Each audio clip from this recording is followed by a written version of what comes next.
Sircilla Peddur అప్పారెల్లు park గోదాంలో ధాన్యం మాయం కలకలం సృష్టించింది. గోదాం నుంచి వరి ధాన్యపు బస్తాలను తరలిస్తున్న లారీలను పోలీసులు పట్టుకున్నారు. State warehouse corporation manager ఫిర్యాదుతో పోలీసులు రంగంలోకి దిగారు. అదుపులో తీసుకున్న లారీ నుంచి 200 బస్తాల ధాన్యాన్ని స్వాధీనం చేసుకున్నారు. లారీ డ్రైవర్ను అదుపులోకి తీసుకున్నారు పోలీసులు. ఘటన వెనుక ఉన్న వ్యక్తుల కోసం పోలీసులు ఆరా తీస్తున్నారు. కేసు నమోదు చేసి దర్యాప్తు వేగవంతం చేస్తున్నారు.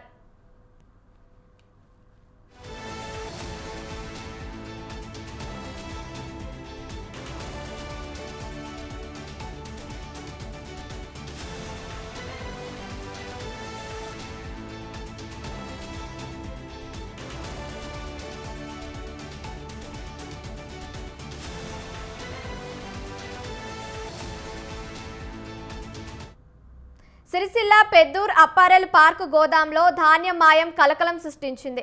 గోదాం నుంచి వరి ధాన్యపు బస్తాలను తరలిస్తున్న లారీలను పోలీసులు పట్టుకున్నారు. State warehouse corporation manager ఫిర్యాదుతో పోలీసులు రంగంలోకి దిగారు. అదుపులోకి తీసుకున్న లారీ నుంచి 200 బస్తాల ధాన్యాన్ని స్వాధీనం చేసుకున్నారు.